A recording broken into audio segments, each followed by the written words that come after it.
All right, it's been a couple days. So here's an update. Hair's getting long, time for a haircut.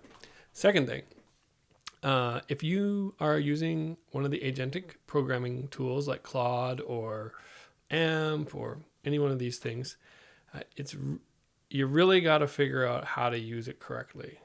I'll talk about it more in another conversation, but those things can be a giant pain in the butt if you don't use them correctly, or they can make your life easy. It really depends on how you use them. And the less vibey, in short, the less vibey you use them, the more effective they are. They're just really good typers, and you got to still do all the thinking.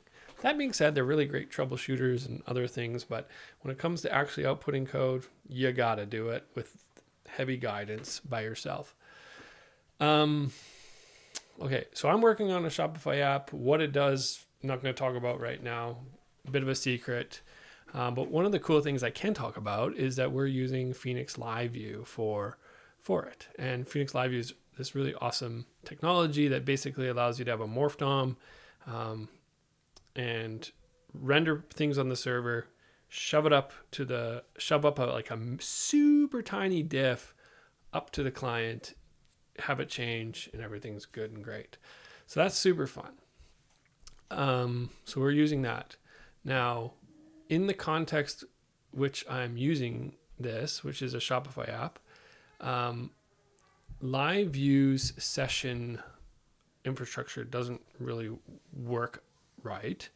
And the reason why it doesn't is because of the way cookies work in iframes. So what we're doing instead, after a bit of digging here, is we're going to create a separate LiveView socket for the embedded context that'll do auth through Shopify's session token auth approach, and it'll work there. I already have session token auth implemented, but there was another little session piece that I hadn't noticed yet because I went to go deploy it, and things get a little more stricter in production. So, needless to say, ran into a bump there. Gonna have to kind of rip out the guts of the authentication stuff for the embedded context, and then I will everything will be fine.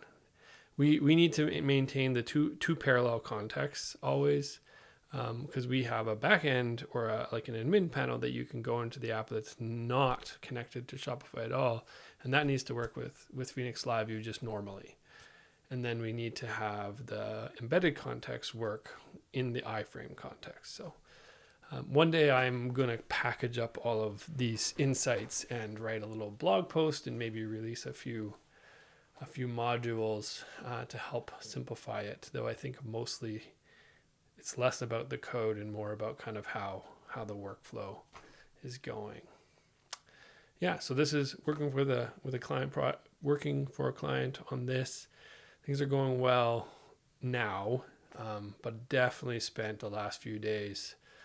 If I look tired, I am, because fighting with some AI stuff and just trying to navigate the change in workflow when it comes to AI tooling and how you prioritize work and stuff like that. And truthfully speaking, I got a little ahead of myself. Thought a little bit more would be possible than it was.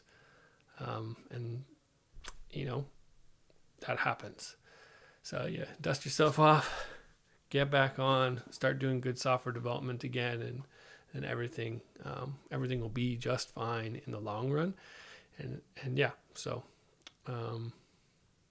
that is today's update. A couple takeaways I would say out of this one is, if you're going to use AI coding agents, make sure you keep your hands on the wheel. It's not full self-driving yet. Keep your hands on the wheel there. Let it do your work, but don't not do your thinking for you. Get it to generate code so you can learn. Throw it all away. So that's I think probably the big one there. And then the second one is, if you ever need to use Phoenix LiveView in an embedded context, then I highly recommend creating a separate socket with a separate session system that does not connect with cookies at all. And that's a known thing, but the fact that cookies and iframes don't play nice together so well is a known thing. But if you are in the LiveView context, just LiveView out of the box is going to start using cookies. Just don't. You're going to have to strip those away. Use a specific socket that doesn't use those cookies for your auth, and then if you want to use normal LiveView, go and do that over there, and then you can make those changes. So that's the two big takeaways. Feeling a little bit tired, put some long hours in over the last little bit, but kind of got my schedule figured back out and feeling a little bit more relaxed and just pumping through good code. But that's the life and times of a developer. Sometimes things really don't go very well, and then other days where it's euphoric because you just you made something and it's cool and it works and it's great. But not every day is like that. So coming to the end of the week, looking forward to tomorrow, which will be kind of putting a bow on this, getting this feature set in place, and then going ham with kind of a repetitious part of this app in the next few days that basically will kind of wrap up this first phase of the app, get it in some stores, and then we'll see kind of what needs to be changed. I expect there'll be a lot of iteration, but once the foundations are set, it's always easy to iterate. And maybe one other nugget here. When I worked at Joule, we implemented this really fun system which allowed us to kick off background jobs just from an admin panel. And that was super useful. One of the things you're quickly going to find if you build any kind of system of any kind of size is that you probably don't want to be shelling into the database or into like a console and making changes. The best way to handle big data migrations or cleanup tasks or things like that is actually to define a job in your job system, whether you're using Sidekick or I think it's called Active Job in Rails, the new one. In the case of Phoenix, it's Oben. What you do is you define your jobs, you create a little admin UI. You can vibe code that if you want, but then it allows you to hit start on that job, and then the job goes in and does the work that it needs to do. Now, if you need to provide a param, you can kind of get more fancy and pass information into that job when you spawn it.